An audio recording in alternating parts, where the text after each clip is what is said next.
Morning students, आज 11th का first chapter unit and measurement आपको बताएंगे। यूनिट के बारे में जानकारी देंगे, डायमेंशन कैसे निकाला जाता है उसके बारे में बताएंगे। इसको ध्यान पूर्वक सीखना है क्योंकि ये चैप्टर बहुत इंपॉर्टेंट है।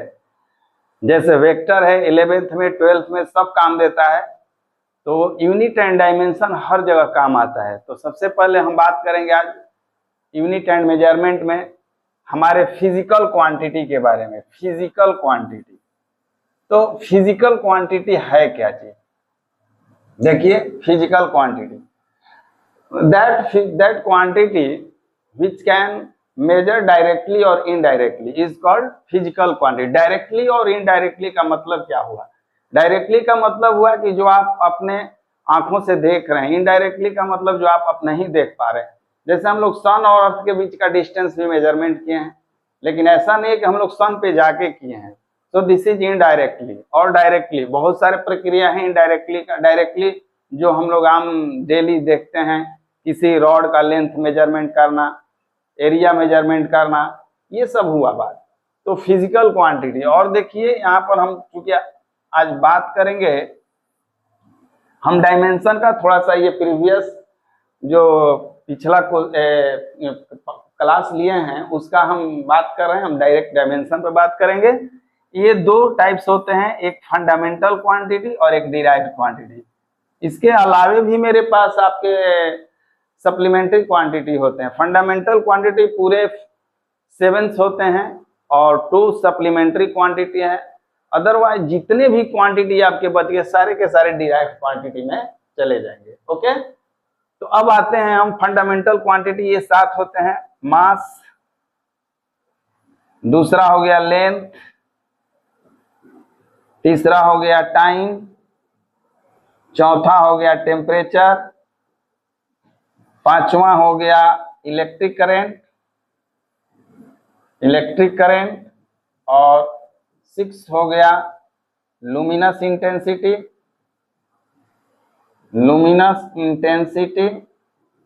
और 7 हो गया अमाउंट ऑफ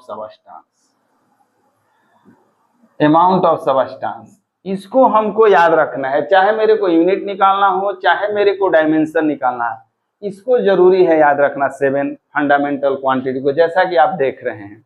अब हम बात करेंगे आपके डायमेंशन का।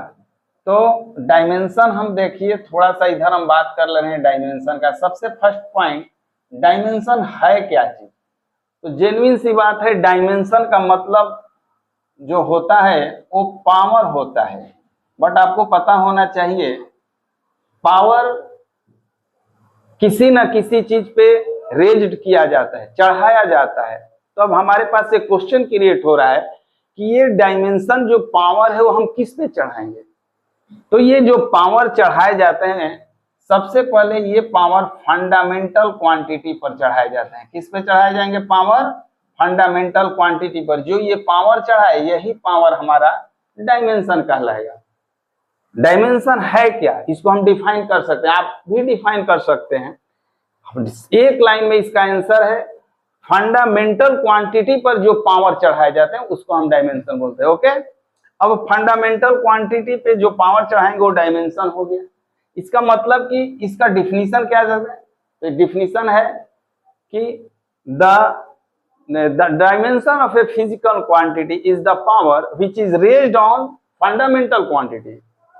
Dimension of a physical quantity is the power which is raised on fundamental quantity. This is called dimension. Just like आपसे अब किया जाए कि बताइए एरिया का डायमेंशन क्या है। सबसे पहले एरिया ये बताइए। मैंने आपको ये सिखाया कि डायमेंशन होता क्या है। तो एक पावर होता है और ये पावर चढ़ाया किस पे जाता है? तो फंडामेंटल क्वांटिटी पे जाता है। अंडरस्टैंड?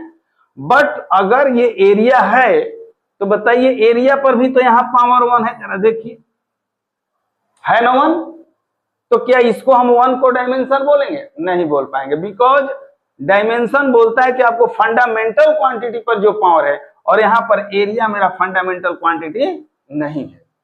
तो जब ये नहीं है और इस पर पावर है फिर भी ये डायमेंशन नहीं होगा, तो अब हम एरिया का डायमेंशन निकालेंगे कैसे? तो सिंपल है, आप इस एरिया को अगर डायमेंशन निकालना चाहते हैं तो सबसे पहला आपका काम बनता है कि इस एरिया को आपका जो कॉन्सेप्ट है, आपको कॉन्सेप्ट कह रहा है कि पावर फंडामेंटल पर चढ़ना चाहिए, तो इस एरिया को आप फंडामेंटल में चेंज करिए। और फंडामेंटल के लिए l into b, length into breadth. आप देख रहे हैं जैसे ही एक बार आपने इसका लेंथ इंटू ब्रेथ में चेंज किए, लेंथ देखिए यहाँ फंडामेंटल है और एरिया भी एक लेंथ होता है और वो भी फंडामेंटल में आ चुका है। अब इसका डायमेंशन लिख सकते हैं, लेंथ के लिए एल लिखिएगा, ब्रेथ के लिए भी एल लिखिएगा, क्योंकि दोनों लेंथ होता है। और देखिए इसका डायमेंशन आ गया एल का स्क्वायर, ये इसका डायमेंशन है 2। It means dimension of area is 2 in the term of length. This is the dimension, not L square. अगर हम ऐसे लिखें m पर पावर 0 L square t पर power, this is the dimensional formula. But dimension of area here 2 because इस पर power length पर कितना चढ़ा है 2 और ये पावर डायमेंशन होता है। तो ऐसे करके हम निकालते हैं। देखिए एक और एग्जांपल ले रहे हैं, इसको मिटाते हैं और दूसरा एग्जांपल हम एक छोटा सा दे रहे हैं आप लोग। इसके बाद जितने भी आपके पास आएंगे बनाने के लिए वो आप डायमेंशन बना सकते हैं, रटने की कोई जरूरत नहीं है, ठीक है। तो आगे हम देखते हैं दूसरा एग्जांपल में देखिए आपके पास एरिया के बाद वॉल्यूम है।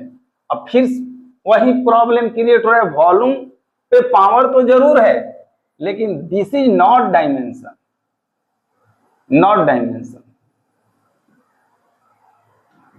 बिकॉज